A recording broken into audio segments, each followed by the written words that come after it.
स्वागत है आपका एक नई क्लास में। और आज हम शुरू करने जा रहे हैं एक नया पाठ या नया लेसन जिसका नाम है बल एवं गति के नियम। बेटा, जैसे कि आप जानते हैं कि एक परिवार को चलाने के लिए या दुनिया में किसी चीज़ को, कोई भी संस्था चलाने के लिए नियम कानून बनाने पड़ते हैं, उनकी एक लिस्ट होती है।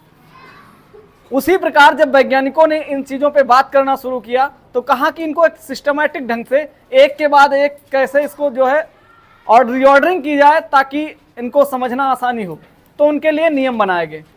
अभी तक आपने क्या पढ़ा? अभी तक आपने पढ़ा गति। क्या पढ़ा था? गति।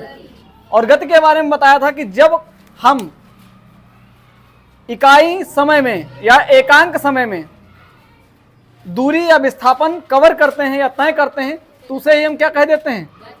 गति या चाल कह देते हैं। क्या कह देते हैं? गति या चाल।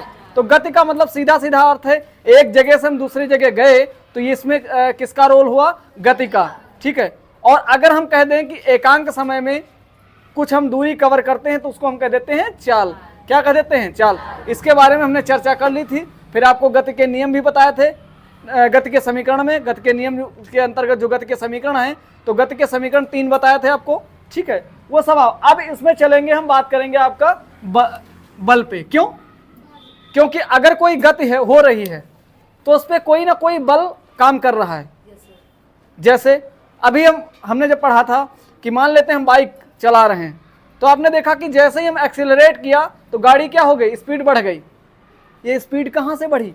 तो पता लगा ये स्पीड जो बढ़ी इसमें एक त्वरण रूपी बल काम किया। कौन काम किया? त्वरण रूपी बल। ये बताइए अगर बल ना लगा होता तो क्या गाड़ी की स्पीड बढ़ती? नहीं। तो त्वरण रूपी बल लगा जिसके माध्यम से क्या हो गई? गाड़ी आगे बढ़ गई। तो इसके बारे में पढ़ा था। अब आते हैं बल। बल का मतलब होता है यदि कोई वस्तु अपनी स्थिति का विरोध करके आगे की ओर बढ़ती है तो उस पर कोई ना कोई बल कार्य कर रहा होता है। या कहें जब कोई वस्तु चल रही होती है और उसको रोका जाता है तो कोई ना कोई बल उस पर आरोपित किया जाता है जिसके माध्यम से हम उसको रोकते हैं। अब आते हैं, समझते हैं बल के प्रकार। क्या समझते हैं? बल के प्रकार। ठीक है,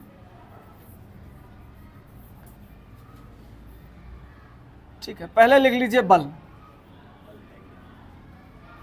इसको इंग्लिश में बोलते हैं फोर्स। ठीक है, लिखेंगे बल वह वाह्य कारक है, वाह्य कारक है जो किसी पिंड की विराम अवस्था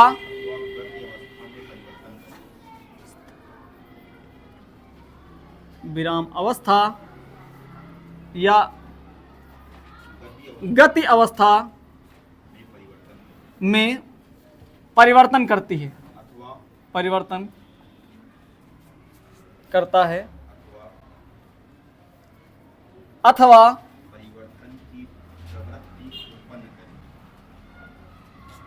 परिवर्तन की प्रवृत्ति उत्पन्न करे, बल कहलाता है। बल कहलाता है। चलिए बेटा, थोड़ा आपसे बात कर लेते हैं। कुछ हैं पद्धतियां जिसमें मात्रक लिखते हैं। एक होता है CGS, MKS, एक होता है SI। ठीक है, इसका मतलब C का मतलब होता है सेंटीमीटर, हिंदी में लिख लेते हैं सेंटीमीटर। इसका मतलब होता है ग्राम। इसका मतलब क्या होता है? सेकेंड। क्या होता है? सेकेंड। M का मतलब क्या होता है? यहाँ पे M का मतलब सीधे हो जाता है मीटर से। क्या हो जाता है? मीटर से। इसका क्या होता है? किलोग्राम से। इसका क्या मतलब हो जाता है? सेकेंड। क्या हो जाता है? सेकेंड। इसमें जो होता है एक स्पेसिफिक इनका दे दिया जाता है। जैसे बल का मात्रक क्या हो जाता है? न्यूटन। क्या हो जाता है? न्यूटन। और इसको बोलते हैं, ए आएगा आपका एसआई मात्रक के अंतर्गत। किसके अंतर्गत आएगा? एसआई। और अभी डाइन मात्रक हो जाता है, वो सीजीएस पद्धति में हो जाता है। लेकिन आपको एक टारगेट मान के चलना है कि हमको एसआई में। अच्छा, जानते हो क्या है? पता लगा हम जापान पहुंचे, वहां की तौल अलग है, ठीक है। कनाडा पहुंचे, वहां की तौल अलग है। पता लगा हमको पाउंड, हम कह रहे हैं यहाँ अपने यहाँ पाउंड, पौवा कहते हैं, पौवा मतलब होता है 250 ग्राम का। और आप वहां जाएंगे जब पाउंड वो लोग बोलेंगे तो उनका 400 ग्राम का होता है। तो इस प्रकार क्या हो रही थी? बदल रही थी। जहां पे हम जाए वहां चीजें बदल जाती थी। उसके लिए लाया गया ये एसआई। क्या आया? एसआई, जिसमें कहा गया कि ये यूनिट हर जगह चलेगी। तो इसमें सीधे सीधे बल का मात्रक क्या कह दिया गया? न्यूटन। क्या कह दिया गया? न्यूटन। क्या कह दिया गया? न्यूटन। और सीजीएस पद्धति में क्या कहा गया? डाइन। क्या कहा गया? डाइन। अब इसमें लिखेंगे बल का मात्रक नंबर 1 सीजीएस और एसआई, दो ही में याद रखिएगा, ज्यादा नहीं याद रखना, ठीक है। इसका हो जाएगा न्यूटन, इसका हो जाएगा डाइन। क्या हो जाएगा? क्या हो जाएगा? डाइन, ठीक है। ये नोट कर लीजिए, ये आपके बहुत काम। अब समझिए, पहले इसको समझ लेते हैं। बल वह वाह्य कारक है। वाह्य कारक का मतलब बाहरी कारक, कारक का मतलब करने वाला। बल वह वाह्य कारक है जो किसी पिंड की विरामावस्था, अब मान लीजिए मैं यहां हूं ऐसे, अब कौनो आया हमको ठेल दिया, ठेले का मतलब है ढकेल दिया, तो ढकेलेगा भैया तो कोई बल लगाएगा ना, हम कहा के लड़खड़ा के गिर गए। तो ये क्या है? और मान लीजिए अभी आए और वो उधर से हम जान रहे हैं कि वो ढकेलने आ रहा है और हम इधर की तरफ झुक जाएं और हम भी उसका विरोध करें, तो बल लगाएगा। अगर उसका बल ज्यादा हुआ तो हम इधर की तरफ चले जाएंगे, और अगर कहीं हम भारी हुए तो उसको हम ढकेल देंगे। वैसे बहुधा होता ऐसा है कि हम हल्के पड़ जाते हैं, ढकेलेंगे हमको उठा के कहीं। इसीलिए भैया हम एकदम शांत रहते हैं, ठीक है, विरामावस्था में एकदम रहते हैं। क्योंकि भैया सावधान इसलिए रहना पड़ता है, हमारे साथ में स्टाफ जो है एकदम बिल्कुल देखेंगे हष्ट पुष्ट है, अच्छे खाते पीते घर का। अरे खाते पीते घर के हम भी हैं, कुछ नहीं है। चलिए देखते हैं। हाँ, और हमारे सुशील सर जिनसे मैंने आपको सबसे फर्स्ट पार्ट में आपको परिचित करवाया था, उनको तो देखा ही आपने, बताने की जरूरत नहीं है। अब चलते हैं बल। बल के प्रकार। बल के प्रकार, बल के प्रकार। अभी उसके बारे में सदिश सदिश के बारे में आगे चर्चा करेंगे, क्योंकि उसका जब स्पेसिफिक चीजें आएंगी तब चर्चा करेंगे। बल के प्रकार, एक होता है संतुलित बल। क्या होता है? संतुलित बल। संतुलित बल। एक होता है असंतुलित बल। असंतुलित बल। समझिए, असंतुलित बल और संतुलित बल को क्या करना है, समझ लेना है ठीक ढंग से। कैसे समझना है? इसको लिखने की इसकी परिभाषा लिखा दें? वैसे परिभाषा चलो लिखा देते हैं, समझा देते हैं, फिर लिखा देते हैं। चलिए, अब हम पहले दो लोगों को बुलाते हैं। आ जाइए, आ जाइए।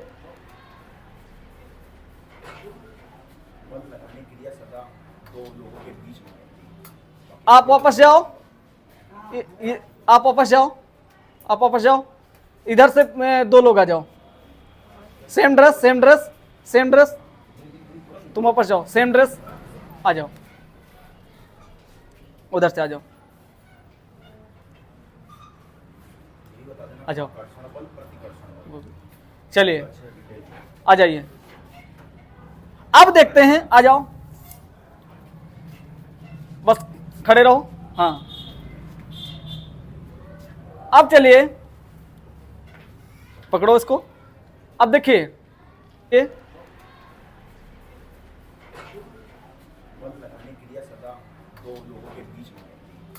आप वापस जाओ, आप वापस जाओ, आप वापस जाओ।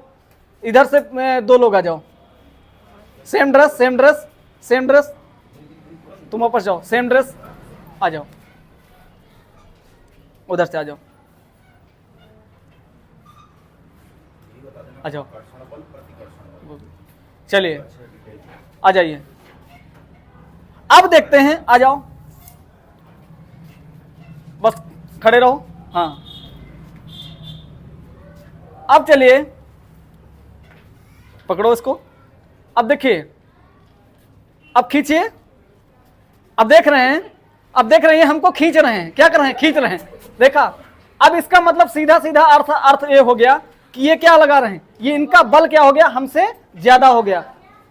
तो क्या हो गया, असंतुलन की अवस्था आ गई। जब इनका बल ज्यादा हो गया और हमको इन्होंने खींच लिया तो ये क्या हो गया, असंतुलित बल।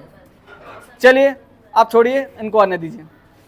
अब देखिए, दोनों लोग खींच रहे हैं, लेकिन एक दूसरे को, हमको खींच पा रहे हैं ना हम इनको खींच पा रहे हैं। इसका मतलब यह स्थिति दर्शाती है कि हम दोनों लोग किस अवस्था में हैं, संतुलित अवस्था में। यदि हम दोनों संतुलित अवस्था में हैं, इसका यह अभिप्राय है कि इस पर बल जो आरोपित हो रहा है, दोनों लोग जो हम और ये दोनों लोग बल आरोपित कर रहे हैं, ये संतुलित बल है। कैसा बल है, संतुलित बल। अब आप लोगों का कंफ्यूजन दूर हो गया होगा। जाइए, संतुलित का मतलब सीधा सीधा सा अर्थ होता है कि जब दोनों लोग सेम बल लगाएं, एक जैसा बल लगाएं और एक दूसरे का प्रभाव निरस्त हो जाए तो क्या हो जाता है, वो संतुलित बल हो जाता है। असंतुलित बल का मतलब होता है जब एक का प्रभाव ज्यादा हो जाए और एक का प्रभाव कम हो जाए, तो उसको क्या कह देते हैं, असंतुलित बल। क्या कहते हैं, असंतुलित। ठीक है, अब चल समझते हैं। इसी में आता है एक आकर्षण, आकर्षण और प्रतिकर्षण, प्रतिकर्षण बल। ठीक है, आकर्षण बल और प्रतिकर्षण बल। जब हम दो लोग हैं, ठीक है, और एक दूसरे को अपनी तरफ क्या करते हैं, आकर्षित करते हैं, या एक दूसरे को अपनी तरफ खींचते हैं, क्या करते हैं, खींचते हैं, तो उसे क्या कहते हैं, आकर्षण बल। एक लोग आ जाओ, समझा देते हैं। इधर से निकल के आ जाओ आराम से। ठीक है, अब देखिए, अब देखो, हम दोनों लोग क्या कर रहे हैं, खींच रहे हैं। इसका मतलब ये कौन सा है, ये कौन, क्या है, बल है, सिर्फ क्या है, बल है। अभी दोनों लोग जब खींच रहे हैं, अब अगर मैं इनको ढकेल रहा हूं, ठीक है, तो ये क्या हो जाएगा, हम एक दूसरे को क्या कर रहे हैं, प्रतिकर्षित कर रहे हैं, यानी कि दूर दूर हटा रहे हैं। और अभी हम एक दूसरे को अपनी तरफ ले आए, खींचे एक दूसरे को, तो ये किसमें हो जाएगा, आकर्षण बल। क्या हो जाएगा, आकर्षण। आकर्षण का मतलब होता है एक दूसरे के बीच में दूरी का कम हो जाना या अपने पास बुला लेना, उसको बोलते हैं आकर्षण। और प्रतिकर्षण, हाँ, और प्रतिकर्षण का मतलब होता है एक दूसरे को ढकेल देना। ठीक है, जैसे चुंबक आपने देखा होगा, नॉर्थ जो चुंबक होता है पोल, जब एक पास लाते हैं तो वो दोनों एक दूसरे को क्या करते हैं, ढकेलते हैं। जब ढकेलते हैं तो उसे क्या बोलते हैं, प्रतिकर्षित बल। और जब वो नॉर्थ और साउथ एक में तरफ लाते हैं तो वो दोनों की खींचते हैं, तो उसे क्या बोल देते हैं, आकर्षण। ठीक है, तो अब ठीक है, अब दोनों को अगर हम ऐड कर दें तो एक बल कहलाता है। क्या कहलाता है, बल।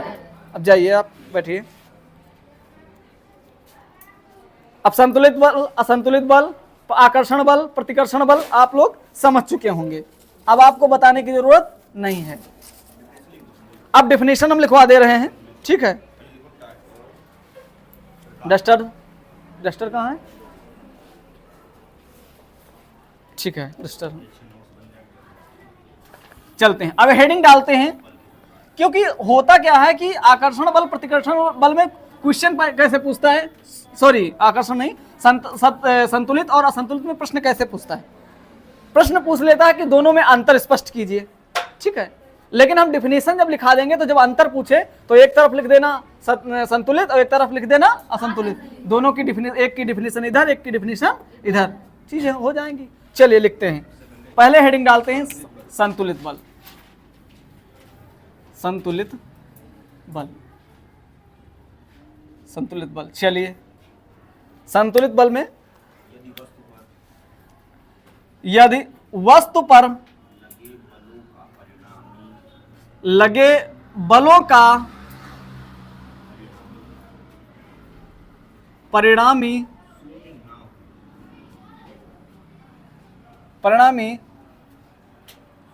संतुलित बल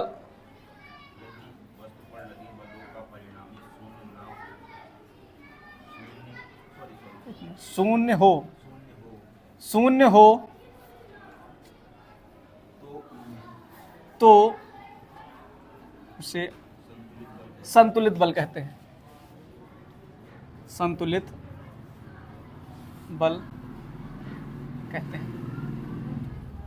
कैसे समझा था? अभी मैंने बताया था कि हम दोनों लोग जब खींच रहे थे तो ना वो हमको खींच पा रहे थे ना हम वो उनको खींच पा रहे थे। और ये बल का मतलब जान लेना, एक्शन और रिएक्शन जब दोनों को मिला दे तो दोनों अगर जीरो हो जा रहे हैं, इसका मतलब क्या है? संतुलित बल। मतलब क्या है? जब हम किसी को हम खींच रहे हैं तो हम उस पर एक्शन कर रहे हैं, और जब वो हमको खींच रहा है तो रिएक्शन है। दोनों को जब मिला देंगे तो क्या हो जाता है? जीरो हो जाता है। उसे क्या कह देते हैं? संतुलित बल। अब दूसरा देखते हैं, असंतुलित बल। अगर आप चाहें तो आप इसको लिख सकते हैं, केवल वहां क्या कर दें? शून्य न हो।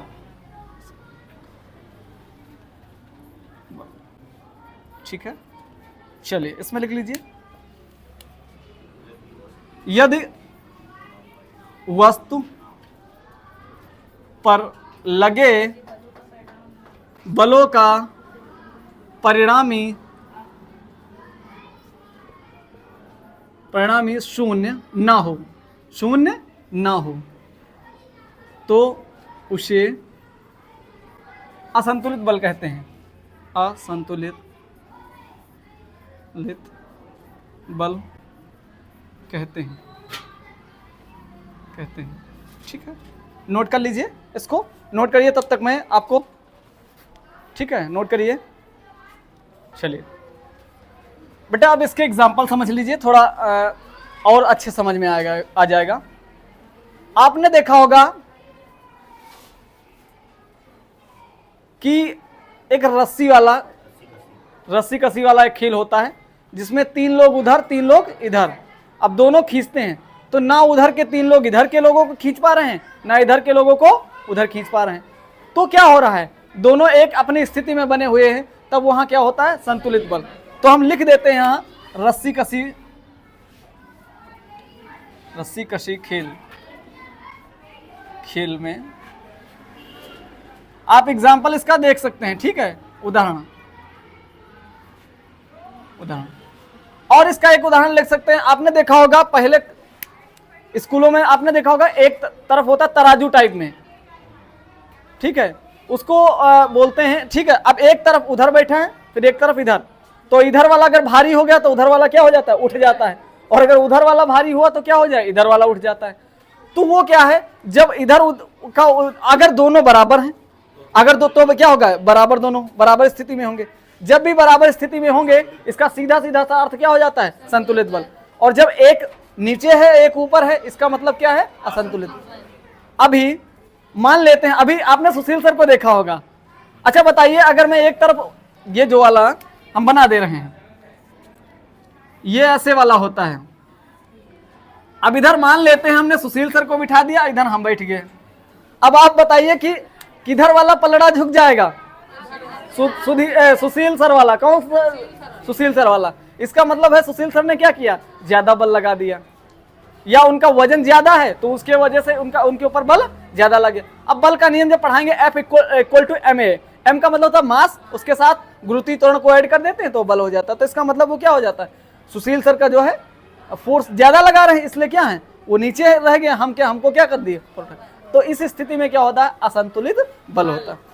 अब चलते हैं, बड़ा प्यारा एक इसमें पॉइंट है, असंतुलित बल संतुलित बल को और समझ लेते हैं। इसमें कह रहा है कि सीधे समझिए, ये कह रहा है कि वस्तु के आकार को बदल देता है। क्या करता है? वस्तु के आकार को बदल देगा, आकार को बदल देगा, वस्तु के आकार को बदल देगा। ये क्या कहेगा? वस्तु के आकार में कोई परिवर्तन नहीं करेगा, कोई परिवर्तन नहीं करेगा। चलिए अब समझते हैं। अब मान लेते हैं, इधर ध्यान दीजिए, अब संतुलित बल का समझिए। पहले समझ लीजिए आप लोग संतुलित बल। संतुलित बल में क्या होता है? अगर कोई चीज है, जैसे मान लेते हैं हम एक अमरूद ले रहे हैं, ठीक है, और अमरूद को एक स्थिति तक दबाते हैं जब तक कि वो उसमें बदलाव नहीं होता है। क्या होता है? बदलाव नहीं होता, आराम से। या आप डली ले लीजिए, डली जानते हैं, कितने लोग जानते हैं, सुपारी जिसको बोलते हैं, सुपारी पे आप फोर्स लगाइए तो उसकी क्या कोई स्थिति में परिवर्तन नहीं हो रहा है, इसका सीधा सीधा सा अर्थ आप कह सकते हैं संतुलित बल में आ जाएगा।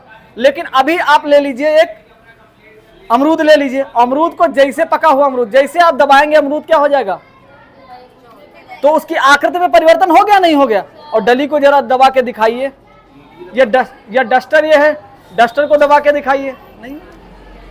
चलते हैं, अब चलते हैं, अब सारा खेल आ गया, अब आ जाएगा गति के नियम। क्या आ जाएगा, गति के नियम।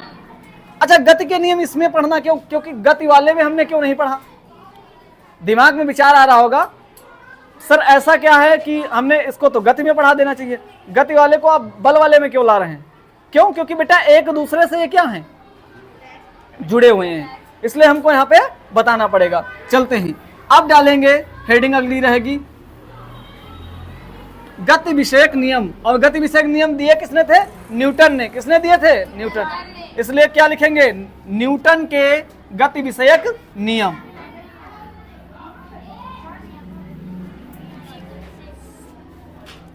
न्यूटन के गति विषयक नियम, न्यूटन के गति विषयक नियम। ठीक है, पहले इसमें लिख लेते हैं। ठीक है, न्यूटन ने गैलीलियो के गति संबंधित संबंधित निष्कर्षों को और विकसित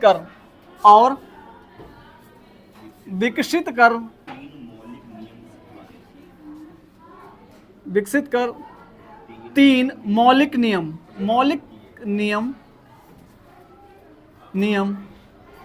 प्रतिपादित किए जिन्हें न्यूटन के नाम से जाना गया है, जिसे कहेंगे, जिन्हें न्यूटन के गति के नियम कहते हैं। बेटा परिभाषा इसलिए जरूरी है क्योंकि परिभाषा एग्जाम में पूछी जाती है, इसलिए मुझे लिखाना जरूरी है।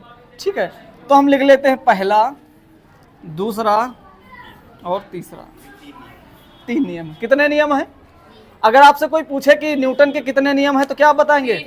3 नियम। ठीक है, तो पहला नियम क्या है? ठीक है, पहला नियम लिखते हैं, पहले नियम कहते हैं, इसको जड़त्व का नियम भी कहते हैं। क्या कह देते हैं? जड़त्व का नियम। या इसकी पहले परिभाषा को लिख लेते हैं, लिखेंगे, यदि कोई वस्तु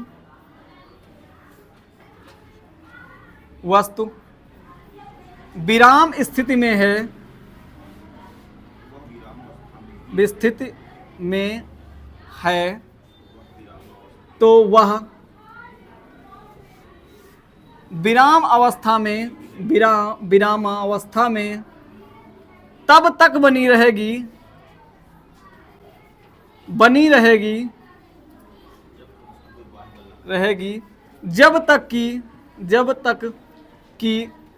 जब तक कि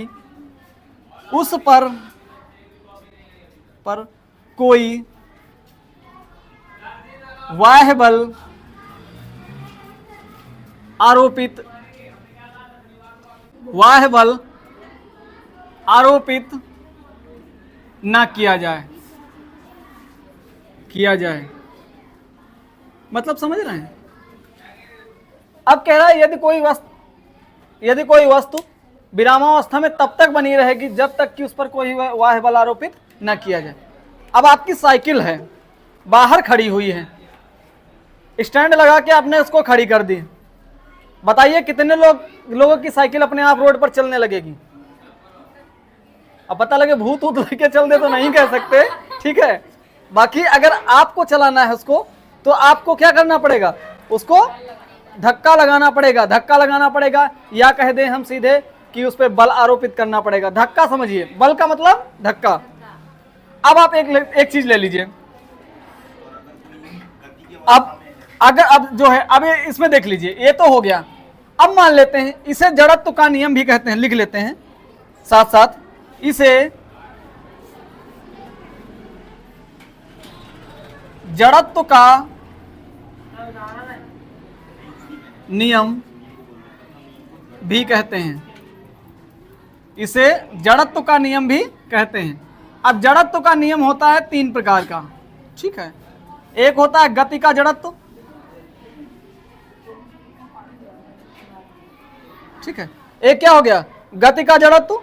दूसरा हो गया विराम का जड़त्व। क्या हो गया, विराम का जड़त्व, या पहले लिख लेते हैं विराम का जड़त्व का जड़त्व। फिर है दूसरा क्या है, गति का जड़त्व। और तीसरा होगा दिशा का जड़त्व। क्या होगा, दिशा का जड़त्व। क्या होगा, दिशा का जड़त्व, दिशा का जड़त्व। अब कहेंगे सर अभी में जड़त्व क्या आ गया, और जड़त्व मतलब होता क्या है। भाई ये भी तो चीजें जान लेना आवश्यक है। अब यहां जब मैंने लिखा यदि कोई वस्तु विराम स्थिति में है तो वह विरामावस्था में तब तक बनी रहेगी जब तक कि उस पर कोई वायु बल आरोपित न किया जाए, ठीक है। तो क्या मतलब कोई वस्तु, इसी वस्तु की मान लीजिए स्थिर है वस्तु, इसकी बात की जा रही नहीं। अगर कोई वस्तु गतिमान है, गतिमान समझ रहे हैं, चल रही है रोड पर, अब वो तब तक वैसी बनी रहेगी जब तक उसको हम रोकने की कोशिश नहीं करेंगे। अब देखा होगा आपने, ट्रक जा रही होती स्पीड में, अचानक कोई सामने से आ गया तो वो लोग, ड्राइवर क्या करता है, वो तो भाई गति ने जो है न्यूटन ने क्या कहा पहले नियम में, कहा भैया कोई वायु बल जब तक आरोपित नहीं करोगे तब तक गाड़ी नहीं रुकेगी। तो दिमाग लगाया गाड़ी बनाने वालों ने, तो कहा ऐसा करो, बल की जगह जो कहा है अगर न्यूटन ने तो उनकी बात माननी पड़ेगी, नहीं तो न्यूटन चाचा गुस्सा जाएंगे। तो क्या किया गया, उन्होंने कहा ब्रेक वाला सिस्टम दे दे। तो उन्होंने वो क्या लगाते हैं, ब्रेक। तो ब्रेक क्या है, एक बल ही तो है, एक प्रकार का, क्या है, एक प्रकार का बल ही है। मैंने क्या कहा था, इसमें ऋणात्मक त्वरण रूपी बल लगता है। कैसा लगता है, ऋणात्मक त्वरण रूपी बल। अब ध्यान दीजिए, अब ऐसा मत सोचना कि हम चलो चलते हैं झरझरा के एकदम साइकिल से जा रहे हैं, आगे सामने से वाला आ रहा है, अब कहेंगे वो तो लगाइए लेगा, न्यूटन चाचा के जो है नियम बताए थे उस पर लगा लेगा। हो सकता है ड्राइवर ना संभल पाए, ना लगा पाए, फिर आप सीधे फ्लाइट मोड से पहले कहाँ चले जाएंगे, भगवान के यहाँ। वो पूछेंगे तुम तो क्लास गई थी, तुम यहाँ आ गई, सीधे घर जाओ, बैग वैग रख के आओ उसके बाद, ठीक है। तो कह रहे कि हम के सर ने बल पढ़ाया था, हमने कहा कि ना उसका प्रैक्टिकल कर लिया जाए। नहीं, कोई भी प्रैक्टिकल घर पर नहीं करेगा। चलते हैं, अब कहते हैं इसे जड़त्व का नियम। जड़त्व का मतलब समझते हैं, जड़त्व को समझिए जड़ से। क्या समझिए, जड़। जड़ देखिए पेड़ की, तो वो जड़ पेड़ की एक जगह ऐसे बिल्कुल रहेगी। अगर आपको उसको हटाना है तो बल लगाना पड़ेगा। तो क्या देखा होगा, जेसीबी आती है और उलट कर पेड़ की जड़ को चली जाती है। तो सबसे पहले यहां समझिए विराम का जड़त्व। क्या है, विराम का जड़त्व। विराम का जड़त्व है मतलब मान लीजिए मैं ऐसे बैठा हूं, मैं अगर ऐसे बैठा हूं तो मैं अगर ऐसे बैठा हूं तो ऐसे तब तक बैठा रहूंगा, यानी विराम में हूं जब तक मुझे कोई ढकेलेगा नहीं, ठीक है। ये हो गया।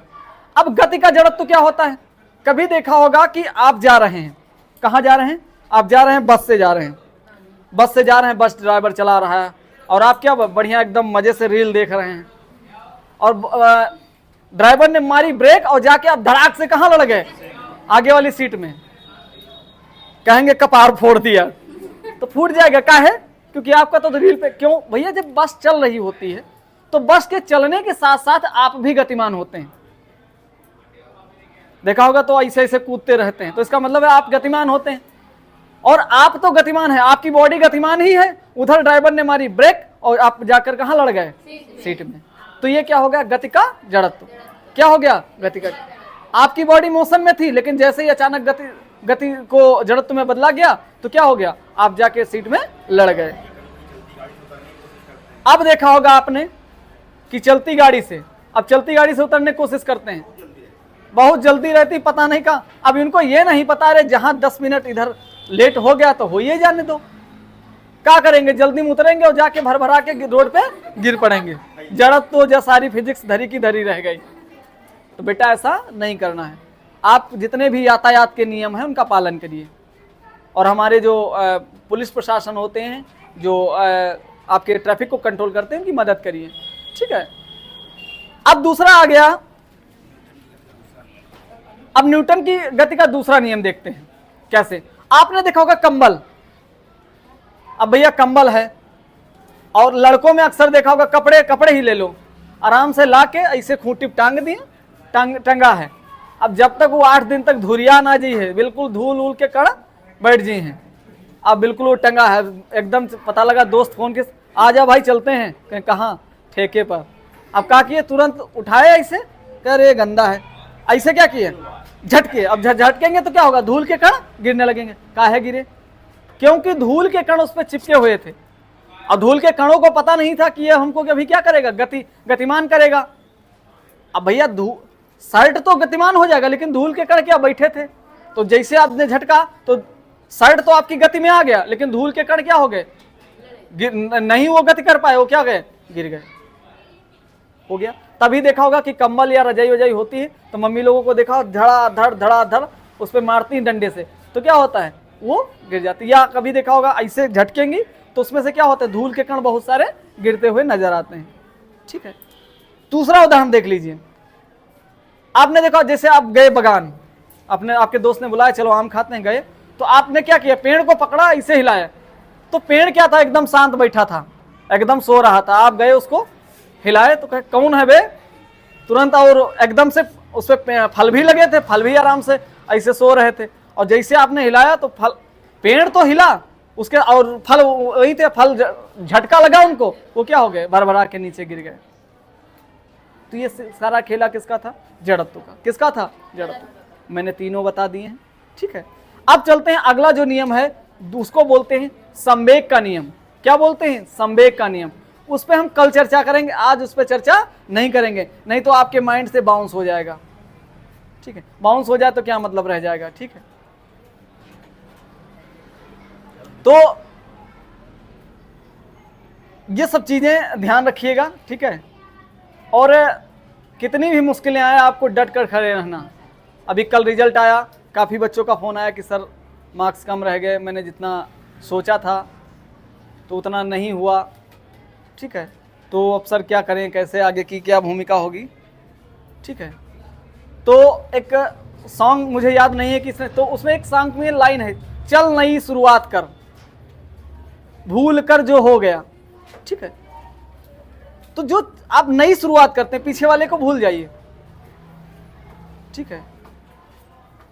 और 2 चीजें ध्यान रखना बेटा, अभी आपके पास पड़ोस में या भाई बहन होंगे जिनके बच्चे, मतलब जिनके भाई बहन पास आउट हुए हैं, वो बड़ा हताश दिख रहे होंगे क्योंकि उनको नंबर अच्छे नहीं मिले। बेटा 2 चीजें ध्यान रखिएगा। और कुछ लोगों को बढ़िया नंबर आए होंगे तो वो बिल्कुल उड़ते हुए चल रहे होंगे। उड़ते मतलब समझते हैं, बिल्कुल उनको लगता होगा हमसे कोई है नहीं। तो ध्यान दीजिए बेटा, जब भी आपको लगने लगे कि हम बहुत पढ़ने में आगे हैं, तो आप बाहर निकलिएगा और आप अपने से बड़े ऊंचे लोगों को देखिएगा कि वो भी हमसे आगे हैं, और इस बात को सोचकर आप पीछे चले आइएगा कि हम इनसे भी पीछे, हमको इनकी जगह पहुंचना है। जिस दिन आपको ये लगने लगे कि हमें तो कुछ नहीं आता है, हम तो बर्बाद हो गए, उस दिन आप देख लीजिएगा आपसे भी निचले तबके के लोग हैं जिनको कुछ भी नहीं आता है। आप उस दिन ये अपने आप को खुश कर लेना और मान लेना कि मैं इनसे आगे हूं, कि उनको कुछ नहीं आता तो उनसे अच्छा तो मुझे कुछ आता है। ठीक है। नर न हो निराश करो मन को, कुछ काम करो, कुछ काम करो। ठीक है। जब आप कुछ काम करते रहेंगे तभी मंजिल मिले ना मिले तो मुकद्दर की बात है, हम कोशिश भी ना करें ये तो गलत बात है।